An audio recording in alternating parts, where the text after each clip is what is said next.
G'day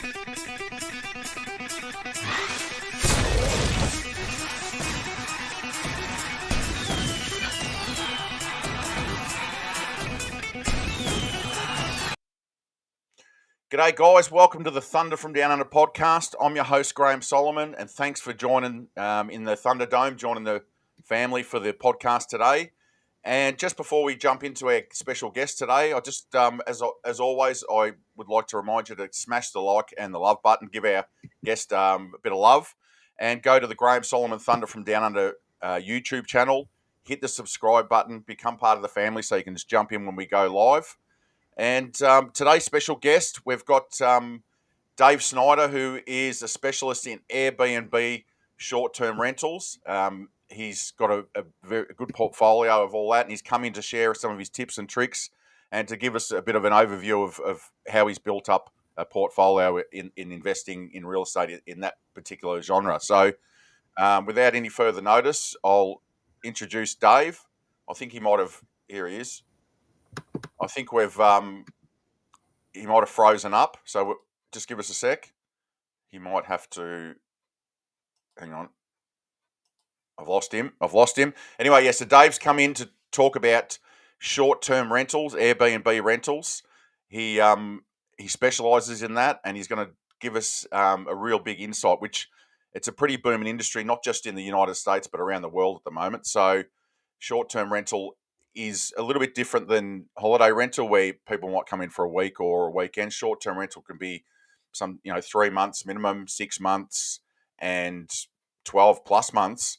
And it can be more of a corporate thing, or people coming to work in an area and to stay in an area. So it's actually a really good concept. It's great cash flow, and you can do it as an arbitrage, or you can actually do it with your own properties. So it's pretty exciting. It's sort of blown up in the last couple of years around the world. So Dave, if we can get him in, or he's gone missing in action. I don't know where he is. Hopefully he can get back in a minute. Anyway, I'll take this chance to thank our station sponsor, Dream Big Digital and Buying Houses Direct. And I'll do a shout out to a guy who an Australian guy I was talking to the other day about this particular topic. And he wants to do some Airbnb in the States. He's going over to the States for a work-related thing, and he wants to actually set up some Airbnbs in the States. And that is Clayton Dunn, one of the notorious Cracker brothers from Scoresby Football Club. So I hope you're watching, Clayton, and I might hook you up with Dave when you get over to the States. Anyway, without any further ado, Dave's back with us. We've got him again. Dave, bit of technical difficulty, but thanks for joining us on the podcast. It's always a pleasure to talk to you and to talk all things Airbnb and short-term rental. It's great to be here. Good to talk to you again, Graham. What's happening? Yeah, we actually did an interview a few weeks ago on another podcast, and I thought I was that impressed. I wanted to get Dave back in for the Thunder family to talk all things short-term rentals and Airbnbs and things that you've experienced over the time. And I mean, we may even touch on a little bit of creative finance, because you're well versed in that sort of stuff as well. So anyway, before we start, Dave, I just want you to introduce yourself to the audience and just tell them how you basically got into real estate in the first place, and your journey to where you are now. I was a graduate student in the 90s, and the income wasn't quite there to make our budget work. So I started shopping for foreclosures and would buy them and fix them up and retail them. And so I started with some basic courses that were available in my day, and found that we could make some income out of it and find a crew to make them look better. And we bought some pretty ugly houses and retailed them out. And then eventually I started, I think I'll hold on to this one. Eventually I thought, well, I think I'll hold on to this one. And so over time, we ended up holding properties in essence, all across the state. So I'm in Hilton Head Island, South Carolina today. I normally live in Asheville, but this is our second home down here. So we come down here frequently, and we're here for a couple of weeks and enjoying some good weather. So kind of like you guys in Australia, I suspect. Yep. We're in the tail end of summer at the moment, so the weather's really good. And I've got a few friends in South Carolina, so when I come over, I might have to hit you up and stay in one of the places and do a review on it, Dave. while I'm down there doing some visiting for people. But yeah, I mean, I noticed I saw on Facebook today you'd set some photos, some beautiful photos. You're away at the moment, so you know, it, it's a very big thing. People are starting to even travel more internally within their own country and using Airbnbs and short-term rentals a lot more now, aren't they? Than just going to the old motel like in the 70s and 80s and probably even 90s. So, obviously you've been able to capitalize on that, but it's more than that for you. You give people a really good experience, don't you? That's what we're committed to. Is we want, when we travel, we like to have a great guest experience. And that includes for us seeing the sunrise over the ocean and watching the pelicans and taking videos of them. And if I need help, you've got help, you've got courteous people, and the Ritz-Carlton approach. It is my pleasure, sir. Yeah. That type of thing. So we try to Yep. give all of that great experience every time. So we host over 3,000 guests per year, and enjoy being on a virtual vacation all the time with them. Yeah, yeah, and there'd be a certain amount of your business that you can take a laptop and just sort of check in and check out, and if you want to, I don't know if you're allowed to do that. Whether your wife keeps an eye on you, because I don't. Yeah, your phone. Well, there you go. Your small computer. So it is. It's more and more now. It's opening up. Real estate is opening up virtually. Really, I mean, like wholesaling and investing in the States, probably through COVID, really blew up with this virtual wholesaling and virtual investing now. So it's probably no different with Airbnbs and even rentals now, isn't it? You can travel and still manage stuff on the go. So have you had much experience with that, Dave, or is it just more recent? Well, I'm here in Hilton Head Island, and there's a couple that wanted to look at a available two-bedroom condo available in the middle of the city. It's a block from a lot of the places they want to be.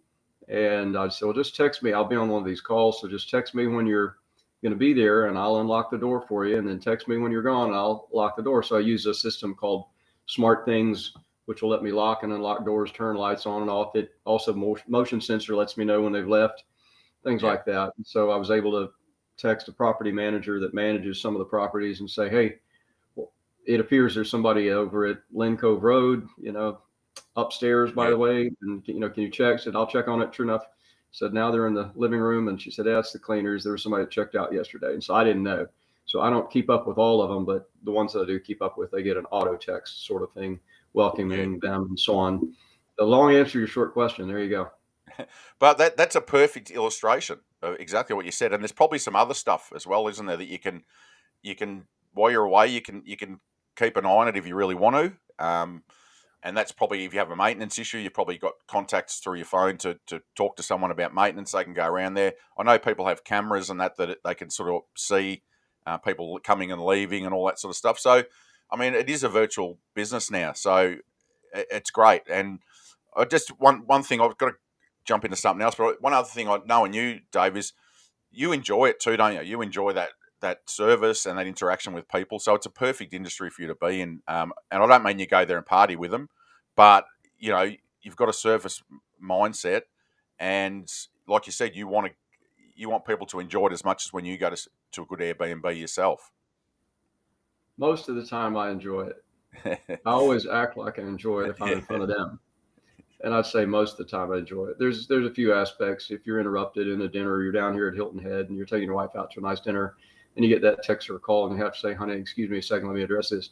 But we have systems in place to pretty much get it going pretty quickly and address it pretty quick to get back to my Yeah, dinner and so on. And we keep looking for more property managers and people to take more and more of that load so we can automate it. So it's a process. yeah. I started where it was just me, and so now we've got quite a nice team. All right. Well, I've wanted to ask you, Dave. I call it the top five in 25. I want you to give us your top five tips for Airbnb short term rentals in 25 seconds, just in point form, so that someone that's watching gets an idea of what you think's the most five important sort of things in your business. Well, there was an article out yesterday on my news feed that said 10 best places to buy in the United States for price and the revenue that it brought in. And it was showing, this one market averages 26,000 a year and another one averaged all the way up to 46,000, one averaged all the way up to 56,000 a year. So therefore, these are great places. Well, I started with one brought in 42,000 a year, one brought in 95,000 a year, one brought in 158,000 a year. So we started a little higher, and I think that was maybe just beginner's dumb luck. But what I would say the top five things is what I was trying to create, and I pulled in a buddy of mine who's an artistic type of retired general contractor to say, what can I do to make this really look special? But since I've done renovations for so long, I could think, I want this wall opened up here. I want to put a beam over there. What can we do with more beams here? This doesn't look special enough.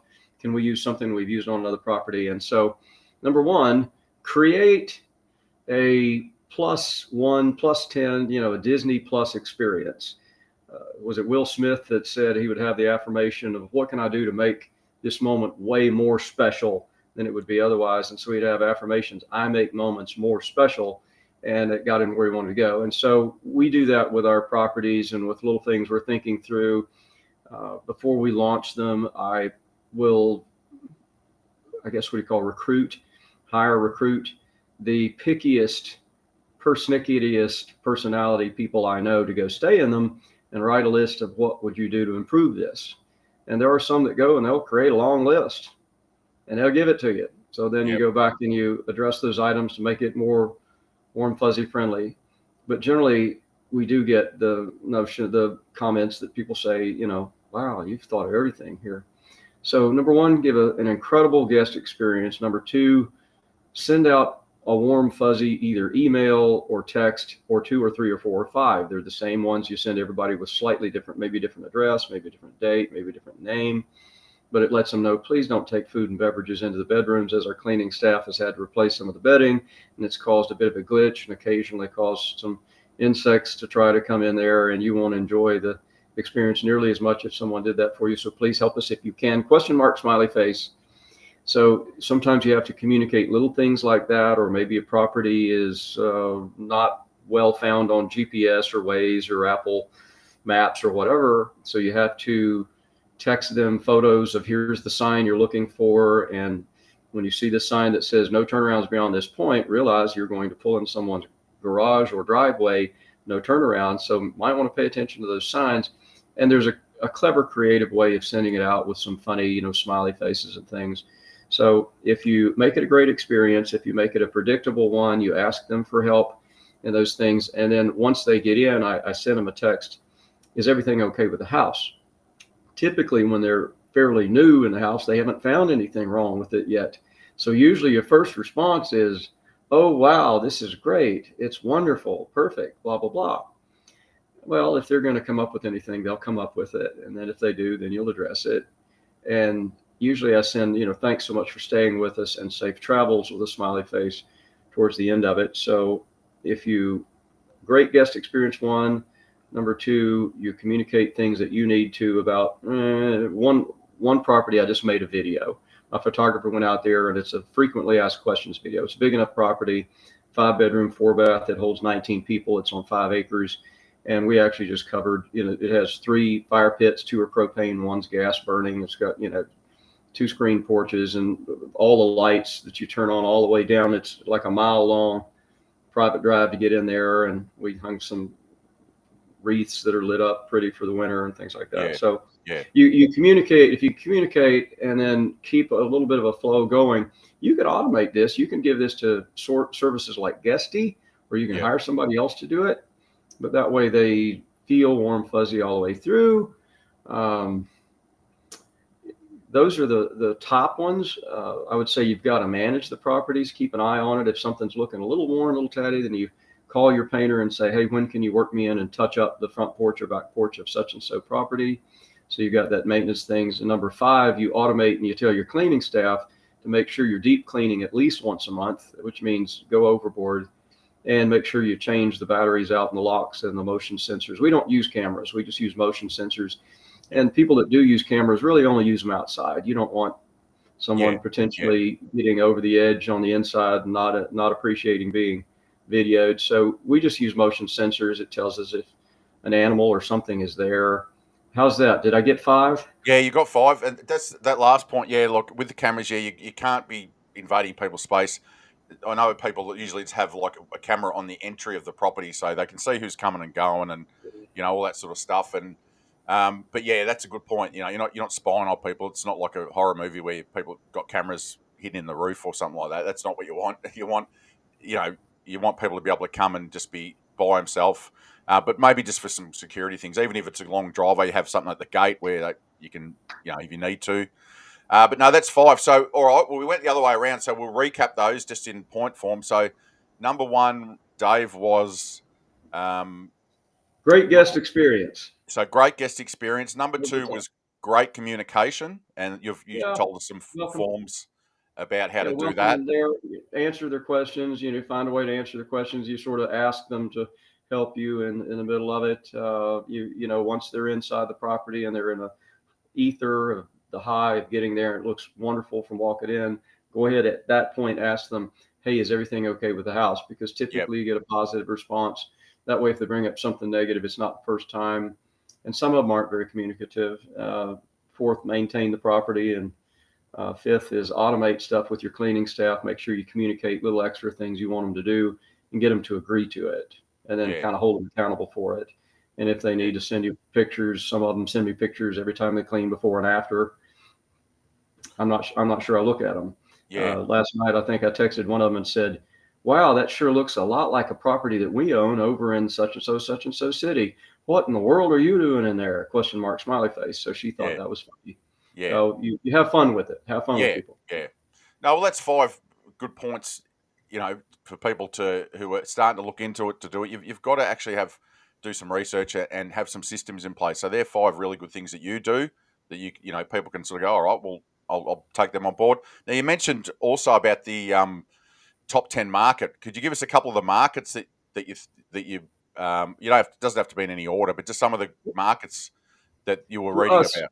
we're not in those. There was some place in Indiana. There was some place maybe out in Utah. There were some places that I wasn't all that familiar with, and I thought, well, I'm going to have them here Yeah, in that's my right. area, areas I'm familiar with, and so I Yeah, know handyman workman people in Wake County, which is about 4 hours from me, where Chapel Hill and NC State and all of that are, that can fix in a hurry, and I know air conditioning companies. So wherever I know people and wherever I have properties, I'm spread out over about a 4 to 6 hour radius, but I know the people in those markets. So me, I haven't spread as far as say over where you are.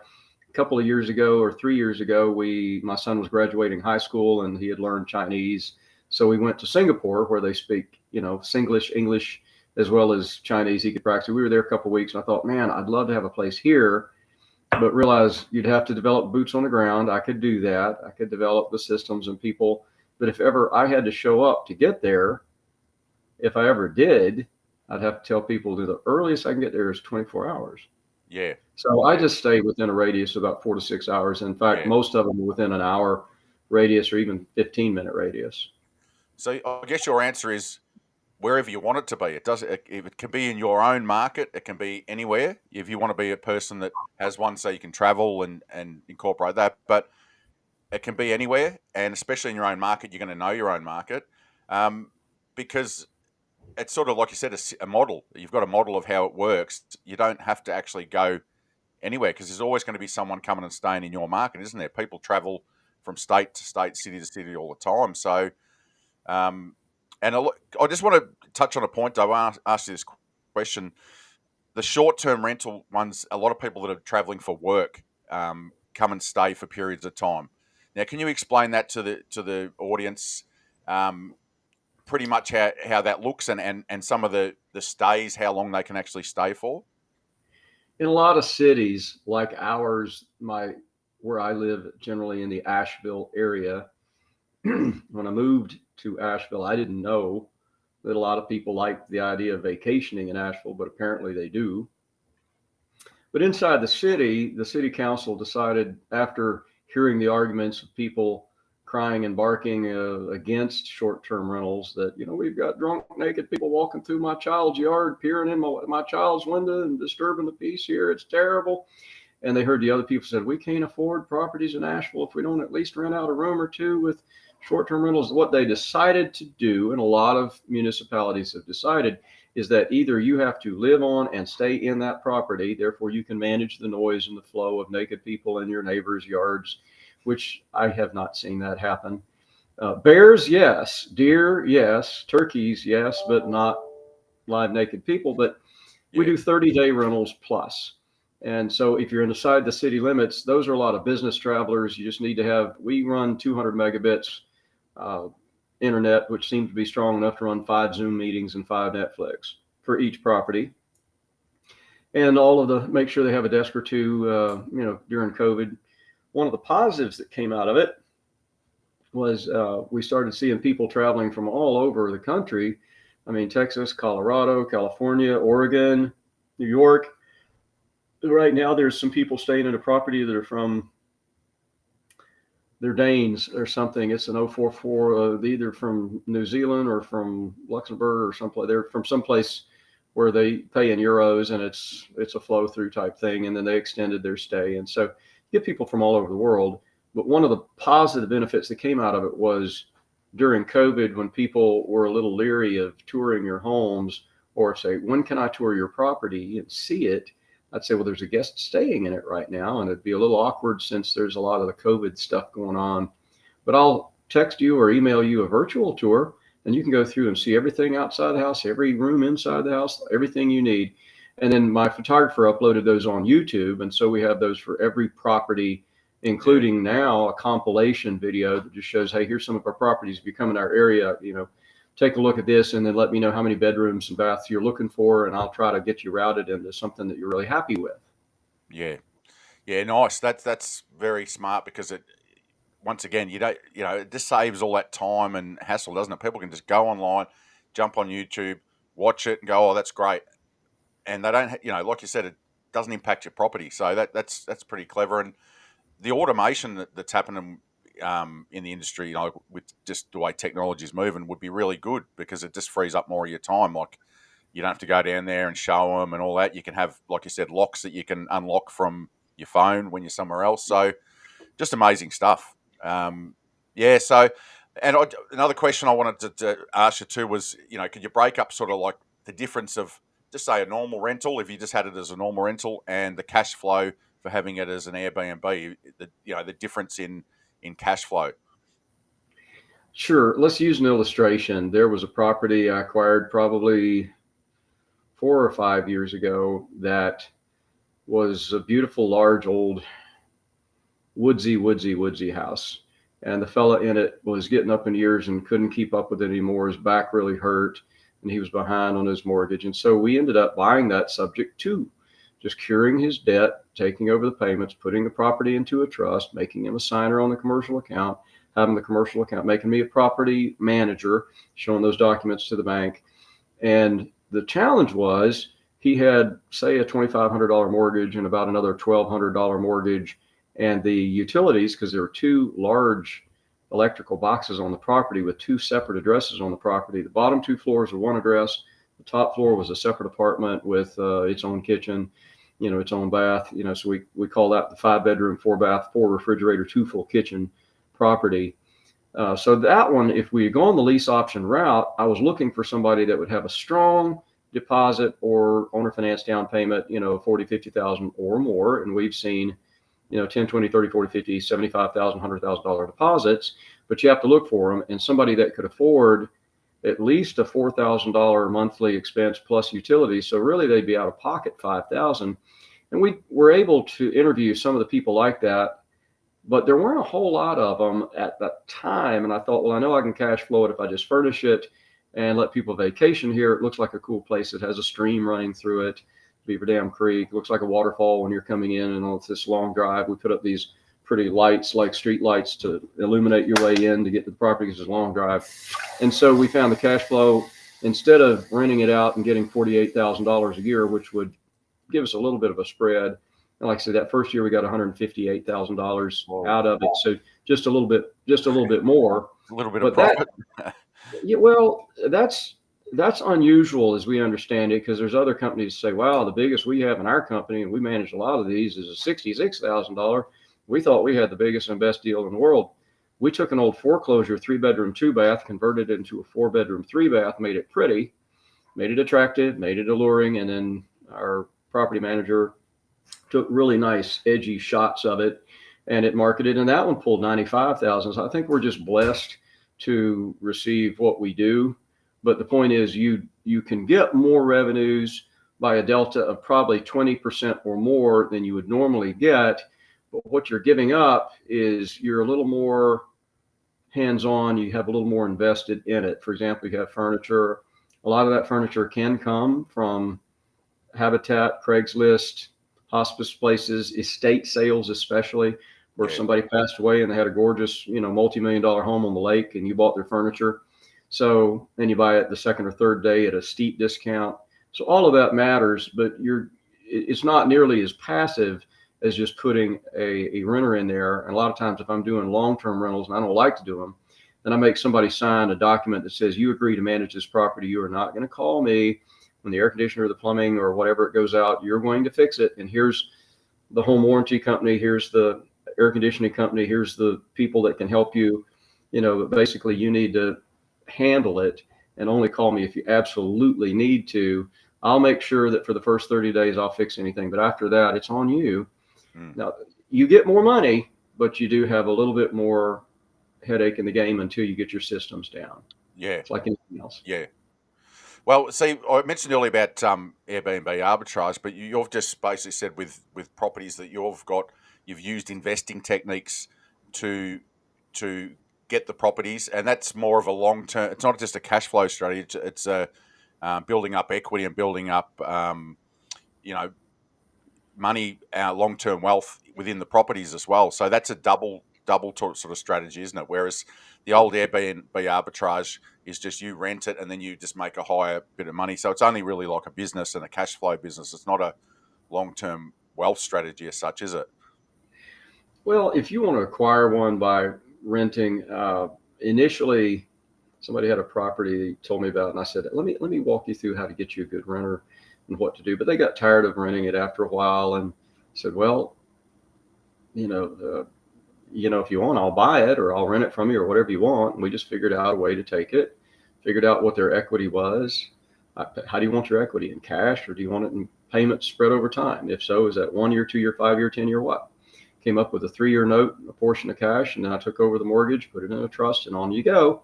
So however you want to acquire a property, and if that's leasing, taking let me be your last renter and let me, sign a 10-year lease with you if that's okay. Yeah. If for some reason you feel I'm abusing your property, I'll put a clause in there that says if I'm abusing your property and not maintaining it properly, you can find a way to undo this. And likewise, if I find that for some odd reason the neighbor is an axe murderer and keeps murdering all my guests, then I'll get out of it with a little clause. But outside of that, I'll be the last renter you ever need. Then at some point, he likes the cash flow. He might talk to you about owner finance or some other creative way. So I think those are good entry points in. And I have tried it. It's just when somebody says, well, gee, if you're going to make money on that, I want a portion of that. I said, well, that'd be a lot of extra accounting. And if you want a portion of it, would you be willing to help clean the property, maintain and manage the property? If so, maybe we can talk, but I'm here to tell you there's a little bit of headache to it. And if I'm going to take the headache, I would prefer to just pay you. You tell me what you want rent, and we'll work on that. And that way you're out of it. As terms of it goes up and down. January, February's can be low occupancy or low rents, and then summer, especially in our area, fall with the leaves, and Christmas can be higher. So it varies so much. You would add an extra layer of accounting that I'd prefer not. Can you just give me a number that you'd be happy with, that you'd feel really good about as that monthly rent? So I've done that, and that's a good way as well. Yeah, well, that sounds like the Dave Snyder school of negotiation and diplomacy, because you're basically saying, "Come on, mate, give it a spell. You're I'm giving you a good deal here, and you see me doing all right with my hard work, and you want a piece of the action." So that's very diplomatic the way you did that, Dave. That's I think there's a full sales course there, how to train people to negotiate and influence other people. But you're right, yeah. You're better off keeping it like that, because people don't see what happens behind the scenes, all the hard work that you've done. They just see the results, and then they get a little bit greedy. So I think that's your way of putting them back in their spot, as we say in Australia, And actually, just talking about Australia, I think you said you had a New Zealand person over there. that is probably when the Australians and New Zealanders come over, where you've got the nude people wandering through people's gardens. That would probably be the Australian and the New Zealanders. So that may explain it, Dave. On if any of that happens, because they get a bit loose, they have a few beers, and then they derobe. Having traveled to Australia and New Zealand quite a bit in my lifetime, I would say that I would consider it to be artistic if they did decide to walk nude through the whatever yard or so there. I found it to be very beautiful people, and I thought seriously as a younger buck about moving over there. I said, man, I could live here. So um, I can handle that. I mean, we have a 3-bedroom, 3-bath condo, and Yeah, I might come out of the shower and come and grab a cup of coffee or something. And I don't have a problem with that. Anyways, it's fun. It's fun at yeah, the end of the day. And if you want to see that compilation video, I might be able to get that to play on here, but yeah. that might not be Well, what we need to do right now. no, well, we'll just. I've got a couple more questions for you, and then what we'll try and do for the viewers that stick to the end is play a compilation video of your properties and how you present them, and that it's a really good illustration of to be professional and how to present yourself. So we'll try and do that at the end. We're on a different platform than last time, so we had a few tech problems at the start, but I'm sure Yeah. we'll get there in the end. Now, the other thing I wanted to ask you, Dave, was about I met you in a training at Social Media Blueprint. That's where we met, and I know that you've gone on to do elite stuff and all the rest of it. How important is mindset first, and then continual investing in improving yourself, self development in the real estate space? Having invested for a long time, I bought my first property in 1986, and I happened to have bought it correctly with an assumable mortgage, so I could sell it on owner finance creatively, and began doing more deals in the mid 90s. And so I've been around a while. I'm actually 150 years old now. A lot of people find that surprising, but to answer your question, the mindset, if I look back, a lot of people didn't survive real estate over the decades. Uh, I did, and I put in some habits. One of them was reading early in the morning, and some of that reading was inspirational, some of it was educational. I still read every morning. I enjoy it. I enjoy getting up early, and I look forward to my reading and writing in the morning. I exercise early in the morning. I'm one of the first ones in the gym when it opens. I ride a bike up and down the mountain and walk a dog up and down the mountain where I live typically, or here at the beach around the island. So I do a lot of these habitual things. This morning I was reading this book, Die Trying by Bo Parfit. I'm a big Bo Parfit fan. And it's just, I read inspirational stuff, educational stuff. So to me, if you're going to, as our friend Nate would say, you got to have the mindset. Then you got to have that to kick in some motivation, but you can't live on motivation. You got to turn that into habitual habits and systems. So you have mindset, then you have your methods, which include creating habits, and then you can get into mastery where it becomes more of a automated thing. And one of the things I learned from, say, Henry Ford, from Thomas Edison, from Conrad Hilton, who saved Chrysler, Lee Iacocca, back in, I remember reading from his thing, Steve Jobs, Bill Gates, all of them, is your influence in the world is directly proportionate to how much you value other people's experience and their opinions. And so I'm not out to put anybody in their place. I think everybody listens to the same FM station globally, WIIFM. What's in it for me?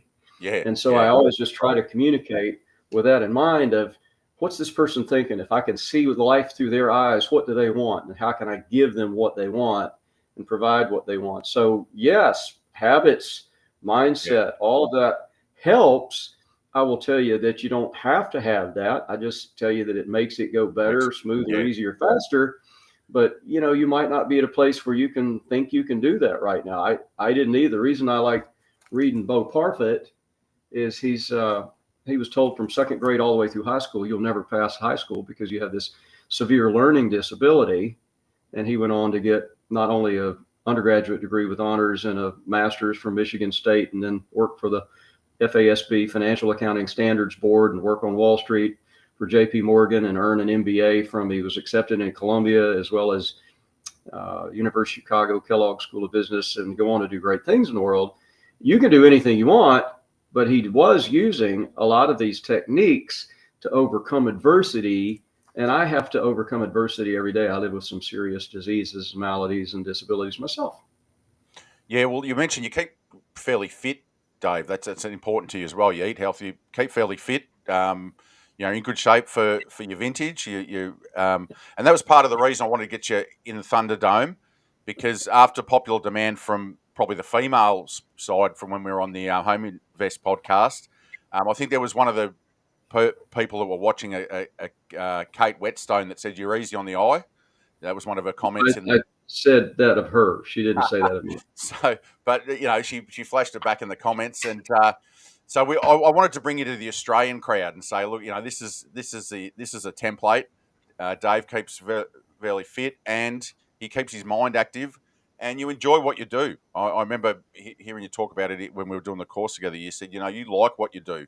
You're not trying to just have a complete passive sit back and do nothing. You actually like your life. You enjoy your life, and that's great. So that's probably another just a little tip is smell the roses, and that's what you're doing right at the moment with your wife. Is you're away, you're smelling the roses, you're enjoying some sunrises, you're enjoying some stuff like that. So that's probably a good life hack, isn't it? It's not all Yeah, work. I'm up long before the sun comes up. So by the time I'm taking those photos, I've already done a whole lot of good stuff. It's just my time.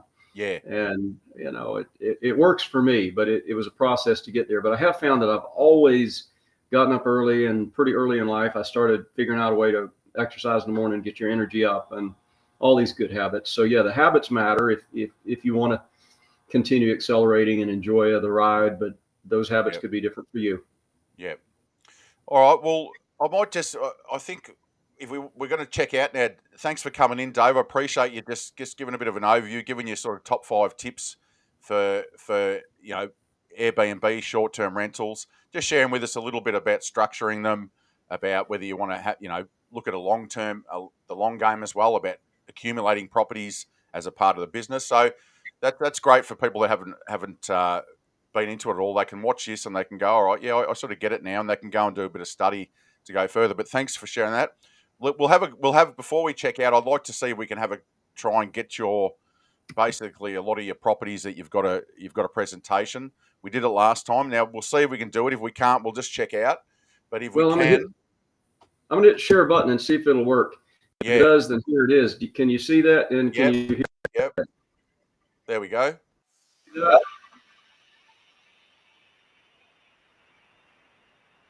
Has it? Can you hear me, Dave?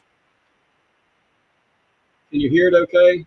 I don't think we can hear the actual volume on the because I think it's got some music from memory last time. Okay. Let me see if there's a button I can settings.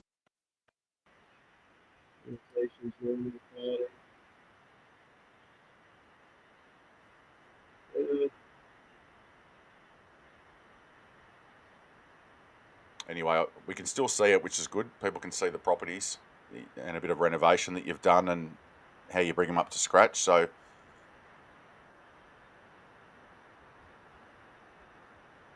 Well, this has got music playing that I can hear, but nonetheless, it's showing a variety of properties, and where do you want to stay, and what type of environment you want to stay in, and here's what some of them look like, and some of these are short term, as in 2 night minimum. Some of them are 30-day rentals. That's a 30-day rental there, and we've got a medical student staying in that particular property. The downstairs of that one is just now finishing. We're cleaning up a tree that fell on the pergola and a hot tub in the back. So yeah, that people a sample of where they can stay if they're coming to the area. Then I ask them, what are you looking for? And we find a budget that works for them. And they're very well presented, Dave. And I like at the start how so, you show one that was basically needing a rehab, and then before and well, we after. show before and after on some of them. Uh,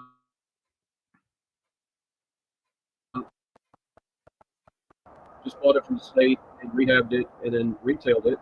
This was picking up, and it just shows it had an old.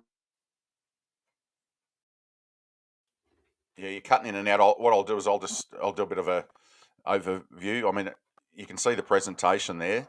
Hang on. I think you're back, Dave. You ready? No, You want me to turn it off? no. Keep you just narrate. That was good narration. Just keep going. Just.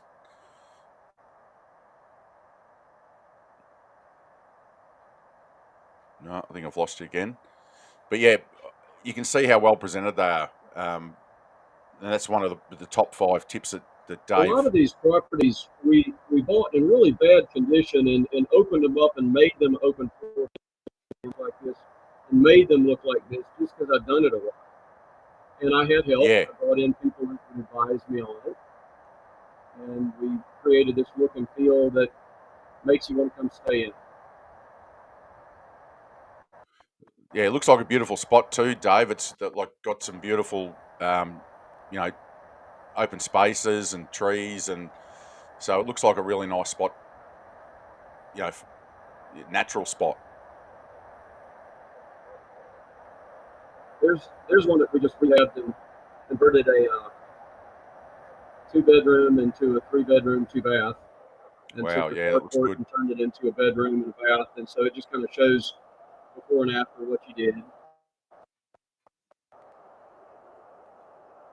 It'd be nice if I could blink and make all that happen, but generally it takes workmen doing the work. Yeah, yeah. It always So takes a bit of work. there's your carport, and that's what we turned it into. Oh, And in the okay. back, you had a lovely bathroom that had a jetted tub, jacuzzi tub type thing in it. And so that's just showing you, come stay with us.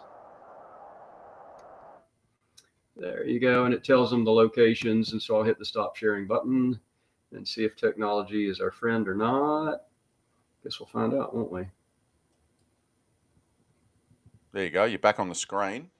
Am I? All You're right. frozen though. Am I? So I think I'll. You might have to check back in again. Or well, actually, I can hear you, Dave. So we'll check out. Thanks for coming in. Thanks for showing that. I might get you to send that to me, even on Messenger or something. I'll try and drop it in the comments or something. Just I don't know whether as a YouTube video I could probably throw it in the Facebook comments. So we'll try and do that. Anyone that's watching that wants to check that out, with the full music and the full sound, to show how you really need to present your Airbnbs or your short-term rentals. We might just check out, Dave, because I reckon if I hit this button here, the old share screen, we might lose you anyway. So All right, I'll buddy. try it. If I lose you, we'll say goodbye. Hang on a sec. As always, and I'm sitting here in front of the computer, but you're right, we're having a little technical issues because I'm in a place that may not have as strong an internet as I'm used to. Yeah. No, well, thank you very much, Dave. Appreciate it. And yeah, maybe if you can send through that video, even just the YouTube thing to my messenger, and I'll try and get it into the comments, and that so people can have a watch of it in their own time. Anyway, all right, beautiful. And yeah, appreciate your time. I know you're on a break, so go and do something with your wife, and like I said, smell the roses. And yeah, checking out from Dave Snyder and myself on the Thunder from Down Under podcast. All right, guys, have a good one. Good to talk to you. Bye-bye.